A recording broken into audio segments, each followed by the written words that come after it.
Tennessee Williams. Tennessee William का birth हुआ था 1911 में, इनकी डेथ हुई थी 1983 में।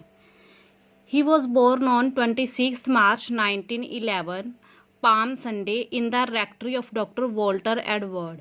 उनका जन्म हुआ था 26 मार्च 1911 को पाम संडे वाले दिन डॉक्टर वॉल्टर एडवर्ड की रेक्ट्री में। रेक्ट्री मतलब जैसे कोई चर्च में रहने वाला होता है, जो उसके घर के रहने की जगह होती है वो।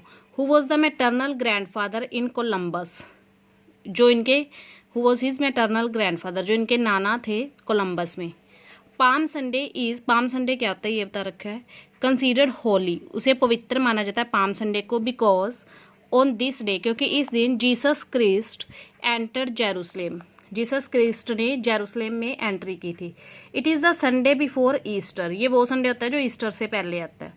His father Cornelius coffin Williams was a man of ancestry. उनके जो फादर थे कॉर्नेलियस कॉफिन विलियम, वो एंसेस्ट्री वाले बंदे थे। एंसेस्ट्री मतलब जो अपने वंशवाद में विश्वास रखते हैं। His mother Edwina Dakin belonged to the Quakers. उनकी मदर का नाम था एडवीना डार्किन, वो क्वेकर से बिलोंग करती थी। His father was a, Quaker क्या होते हैं, जैसे एक चर्च को मानने वाले एक अलग लोगों का ग्रुप होता है, यानी कि वो एक अलग चीज़ों में विश्वास रखते हैं। His father was travelling salesman, उनके फादर ट्रैवल करने वाले सेल्समैन थे। For the international shoe company, किसके लिए काम करते थे वो, इंटरनेशनल शू कंपनी के लिए, जूतों की कंपनी में काम करते थे सेल्समैन का। So his family lived at episcopal rectories in Mississippi with his wife's parents. इसलिए इनकी जो फैमिली थी, यानी कि अपने नाना के यहाँ रहे थे उनकी वाइफ के पेरेंट के साथ, यानी कि इनके जो पिता थे उनकी वाइफ के पेरेंट के साथ, क्योंकि वो काम के सिलसिले में आते जाते ट्रैवलिंग करते रहते थे। इन 1918 में हिज फादर गोट प्रमोशन, उनके फादर की प्रमोशन हो गई as a sales manager, so the family moved to Saint Louis. इसलिए इनके फादर की जब प्रमोशन हो गई, सेल्स मैनेजर बन गए, वो पहले सेल्स मैन थे, इसलिए फैमिली मूव हो गई, कहाँ पे चल गई, सेंट लुई में। This transfer affect both the children because they had lost care free and natural environment. ये जो ट्रांसफ़र हुई थी इनके फादर की, इनकी फैमिली की ट्रांसफ़र हुई थी, इससे दोनों चिल्ड्रन पे बहुत असर पड़ा। इन्होंने केयर फ्री और नेचुरल एनवायरनमेंट खो दिया था ऑफ द रेक्ट्री का, क्योंकि पहले ये रेक्ट्री में रहते थे। एट सेंट लुई पे they were ridiculed for their southern way of manners. जब वो सेंट लुई चले गए थे तो उनका मजाक उड़ाया जाता था, क्योंकि उनका मैनर्स जो थे वो साउथ के थे। These things brought him and his sister Rose closer to each other. इनकी वजह से ये दोनों बहन भाई, इनकी एक सिस्टर थी रोज नाम की, वो एक दूसरे के बहुत करीब आ गए। When his brother Darkin was born, जब इनका ब्रदर डार्किन का जन्म हुआ, he was sent to his maternal grandfather for a year. तो इनको भेज दिया गया अपने मैटरनल ग्रैंडफादर यानी कि नाना के पास क्लार्क्सडेल मिसिसिपी में। ड्यूरिंग हिज स्टडी, इनकी स्टडी के दौरान he studied the books of Dickens, Shakespeare and other writers from his grandfathers library. इन्होंने स्टडी के दौरान डिकेंस की, शेक्सपियर की और बहुत सारे राइटर्स की इन्होंने बुक्स पढ़ी थी अपने ग्रैंडफादर की, अपने नाना की लाइब्रेरी से। When he returned home in Saint Louis, जब सेंट लुई में वो वापस लौटे, he found that, अपने घर पे वापस लौटे, उन्होंने पाया कि his family atmosphere had become worse, कि उनकी फैमिली का जो एटमोसफियर है वो बहुत बदतर हो चुका है, ख़राब हो चुका है। Because his father went on quarreling with his mother continuously, क्योंकि इनके जो फादर थे वो झगड़ा करते रहते थे इनकी मदर के साथ लगातार। He found solace in the books and typewriter of $10। वो बहुत बिजी पाई गए बुक्स में और $10 का टाइपराइटर आया था उसमें, which was gifted to him. Typewriter इनको किसने गिफ्ट किया था, बाय हिज मदर, उनकी मदर ने, ऑन हिज 11th बर्थडे, इनके 11th बर्थडे पे। आफ्टर सम टाइम्स, कुछ टाइम बाद, his mother become a patient of schizophrenia, उनकी मदर सीजोफेरेनिया की पेशेंट बन गई। सीजोफेरेनिया एक दिमाग की बीमारी होती है। And was admitted in Missouri state asylum, और यहाँ पे मिसूरी स्टेट एस्लम, यहाँ पे इनको दाखिल करवाया गया था, एडमिट हुई थी ये। सून, जल्दी ही निकनेम टॉम, इनका निकनेम था टॉम, टेनेसी विलियम्स का। Began to write from his typewriter, उनका जो $10 का टाइपराइटर था, गिफ्ट किया था इनकी मदर ने, उससे टाइप करना इन्होंने शुरू कर दिया। He wrote many poems vignettes, sketch and short story. इन्होंने बहुत सारी पोएम लिखी, वीनेट्स लिखे, स्केचेस लिखे और शॉर्ट स्टोरीज लिखी। वीनेट्स होता है जैसे चित्र बना के कहानियां लिखना। At the university of Missouri, Missouri की यूनिवर्सिटी में his grandfather Deccan Ralph him in admission. उनके जो ग्रैंडफादर थे डेकिन राल्फ हिम, उन्होंने इसका एडमिशन कराया। ही मेट हेजल क्रैमर, वो हेजल क्रैमर को मिले। She had been his intimate friend, वो उनकी बहुत अच्छी फ्रेंड हुआ करती थी सिंस, तब से। हिज ग्रामर स्कूल डेज, उनके ग्रामर स्कूल डेज से इन सेंट लुई, जो सेंट लुई में था, यानी कि इनके स्कूल की फ्रेंड मिल गई थी इन्हें यूनिवर्सिटी में। In the university he was the first young man, university में वो पहले यंग मैन थे who won N honourable mention from the dramatic arts club for his play named beauty is the world. ये पहले young man थे जिन्हें इन्हें dramatic arts club की तरफ से ऑनर किया गया था, इन्हें अवार्ड मिला था इनके play Beauty is the world के लिए, इन्होंने अवार्ड जीता था। He failed in the reserved officer training corps, ये फेल हो गए रिजर्व्ड ऑफिसर ट्रेनिंग कॉर्प्स में।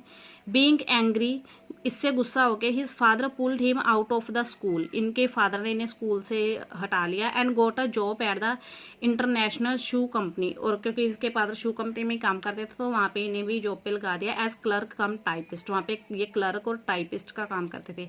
ही हेटेड दिस जॉब, इनको ये जॉब पसंद नहीं थी, इनको इस जॉब से नफरत थी।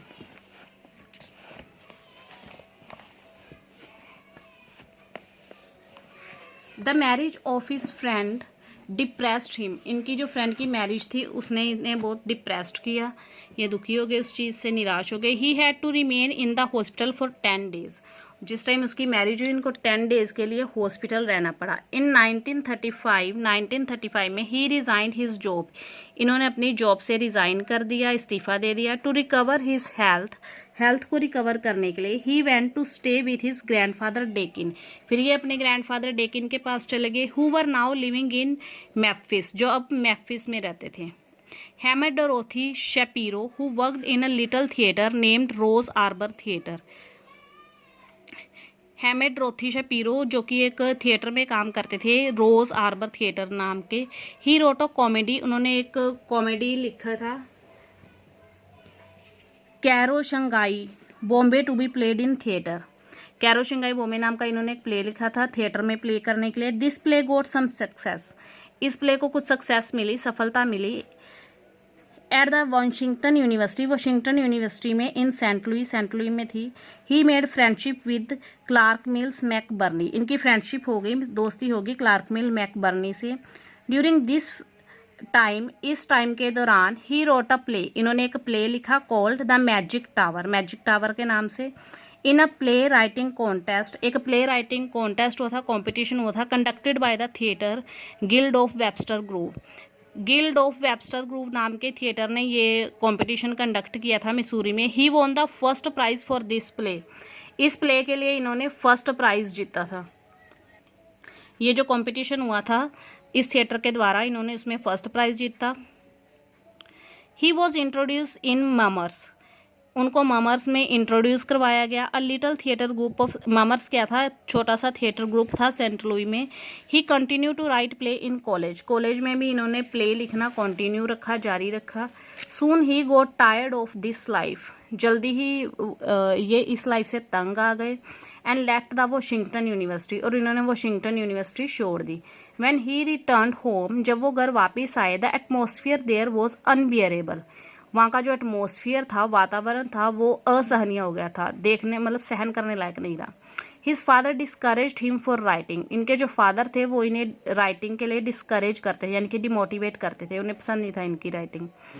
His grand parents help him financially, इनके जो ग्रैंड पेरेंट्स थे वो उनकी फाइनेंशली हेल्प करते थे, यानी कि पैसे वगैरह से। He entered the university of Iowa to study drama की स्टडी करने के लिए इन्होंने यूनिवर्सिटी ऑफ लोवा में एंट्री की।